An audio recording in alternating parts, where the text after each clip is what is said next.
بسم اللہ الرحمن الرحیم۔ روزہ بظاہر ایک انفرادی عبادت ہے۔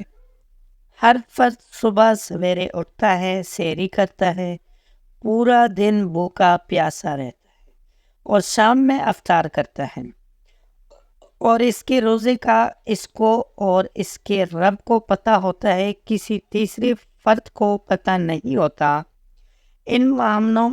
ان معنوں میں روزہ ایک انفرادی عبادت ہے، لیکن اس کے ساتھ ساتھ روزہ ایک اجتماعی عبادت بھی ہے، معاشرتی عبادت بھی ہے، اس لیے کہ پورا معاشرہ ایک ساتھ ایک وقت میں روزہ رکھنا شروع کرتا ہے۔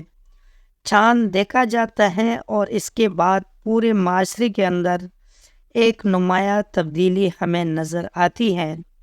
لوگ پہلی رمضان سے تراویح کے لیے جانا شروع کر دیتے ہیں، مسجدیں بھر جاتی ہیں، پورے مسلم معاشروں میں ایک وقت پر سحری ہوتی ہے، ایک وقت پر لوگ کھانا روک دیتے ہیں، پورے دن بھوکا پیاسا رہتے ہیں، اس کے بعد ایک ہی وقت پر کھانا پینا شروع کر دیتے ہیں، اور پھر تراویح ہوتی ہے۔ پورے معاشرے میں لاکھوں اور کروڑوں لوگ جب ایک کام کر رہے ہوتے ہیں تو اس سے اجتماعی عبادت کی فضا بنتی ہے۔ روزے ایک معاشرتی عبادت بن جاتے ہیں۔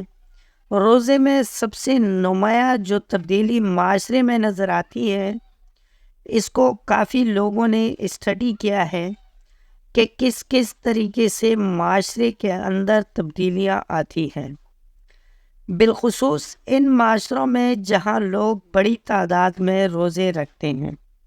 ان معاشروں میں بہت ہی نمایاں اور واضح تبدیلیاں ہمیں نظر آتی ہیں۔ تحقیق نے یہ بات ثابت کی ہے کہ روزے رکھنے کی وجہ سے معاشرے میں ڈسپلن پیدا ہو جاتا ہے، اور پورے کا پورا معاشرہ ایک خاص نظم و ضبط کا پابند ہو جاتا ہے۔ سارے لوگ ایک وقت میں تراویح پڑھتے ہیں، ایک وقت میں کھانا شروع کرتے ہیں، ایک ہی وقت میں ہی کھانا روک دیتے ہیں۔ یہ ڈسپلن جس معاشرے میں ہوتا ہے، یہ اتنا مؤثر ہوتا ہے کہ دیکھنے والا اس کو دیکھ کر حیران رہ جاتا ہے۔ کچھ عرصہ پہلے رمضان کے مہینے میں آسٹریلیا سے ہمارے ایک دوست ڈاکٹر آئے جو بہت بڑے پروفیسر اور ریسرچر ہیں۔ رمضان میں ہمیں انہیں ایک ریسٹورنٹ میں کھانے کے لیے لے کر گئے۔ جب کھانے کے لیے سب لوگ بیٹھے تو وہ افطار کا وقت تھا۔ انہوں نے کہا کہ کھانا شروع کریں، تو میں نے ان سے کہا کہ یہ ایک خاص وقت ہے جس پر سب لوگ کھانا شروع کریں گے، اور پھر وہ وقت آیا، اذان ہوئی، سارے لوگوں نے ایک ساتھ کھانا شروع کیا۔ یہ دیکھ کر وہ بہت حیران ہوئے، اور اس کے بعد انہوں نے پاکستان، ہندوستان کے علاوہ مختلف جگہوں پر لیکچرز دیے، تو ہر جگہ یہ بات کہی کہ میں نے اپنی زندگی میں انسانوں میں اتنا بڑا ڈسپلن کبھی نہیں دیکھا۔ انہوں نے کہا کہ عورتیں بھی تھیں، بچے اور بوڑھے، بزرگ اور جوان بھی، کھانا سامنے رکھا ہوا تھا، لوگ پورے دن کے بھوکے پیاسے تھے، مگر سب نے ایک خاص وقت پر ہی کھانا پینا شروع کیا۔ وہ اس ڈسپلن کو دیکھ کر اتنا متاثر ہوئے کہ انہوں نے جگہ جگہ اس کا تذکرہ کیا۔ یہ اللہ کا فضل ہے کہ اگر 10,000 افراد بھی ایک جگہ ہو تو کوئی ایک فرد بھی ایسا نہیں ہوگا جو اپنے وقت سے پہلے افطار کر لے۔ یہ ڈسپلن جو روزے کے نتیجے میں انسان کے اندر پیدا ہوتا ہے، اس کے اثرات زندگی کے مختلف معاملات میں نظر آتے ہیں۔ رمضان کے مہینے میں ٹریفک کے حادثات کم ہو جاتے ہیں، اسی طرح بحیثیت مجموعی لوگوں کا رویہ تبدیل ہو جاتا ہے، غصہ کم ہو جاتا ہے، غصے سے منسلک جو ایشوز ہیں وہ کم ہو جاتے ہیں، اور اس کے نتیجے میں معاشرے پر مثبت اثرات مرتب ہوتے ہیں۔ رمضان کے مہینے میں لوگوں کے سماجی رابطے بڑھ جاتے ہیں۔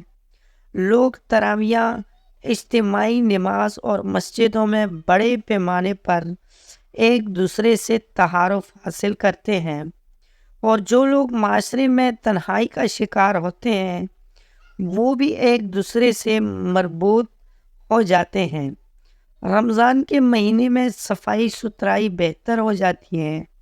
لوگ جو سڑک پر چیزیں پھینک رہے ہوتے ہیں عام طور پر ان کے اندر بہتری آ جاتی ہے، رویہ تبدیل ہو جاتا ہے اور لوگ ایک دوسرے کا خیال کرنے لگتے ہیں۔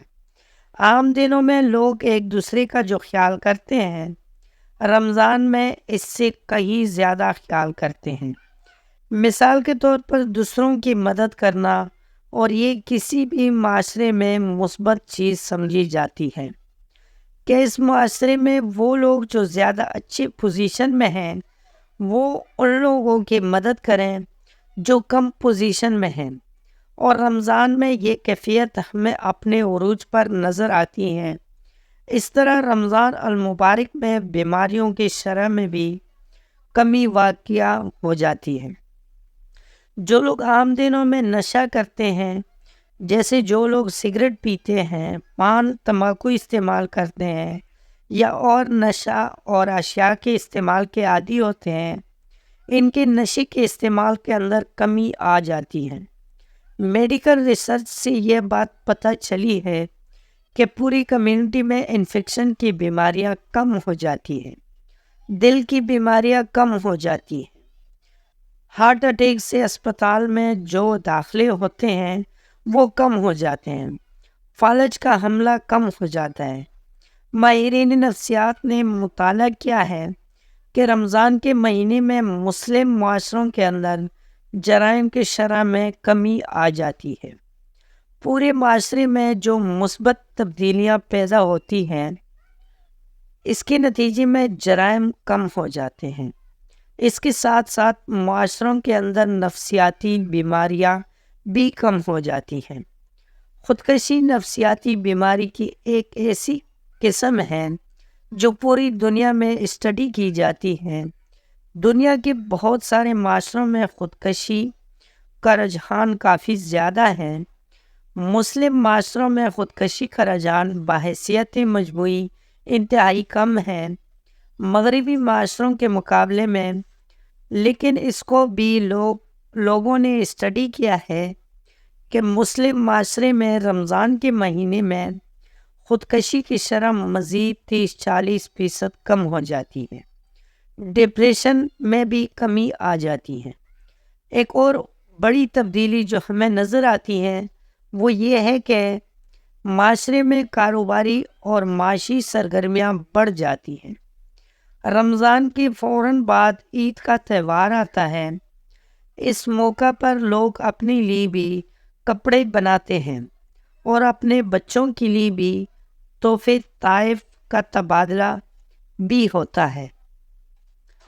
اس اعتبار سے پورے رمضان میں معاشی سرگرمیاں بڑھ جاتی ہیں، اور ان کا بڑھنا کسی بھی معاشرے کے لیے انتہائی اہم ہوتا ہے۔ رمضان کا مہینہ صرف انفرادی طور پر ہی کسی فرد کی صحت کو بہتر نہیں کرتا بلکہ معاشرے میں بھی مثبت رجحانات اور فروغ دیتا ہے۔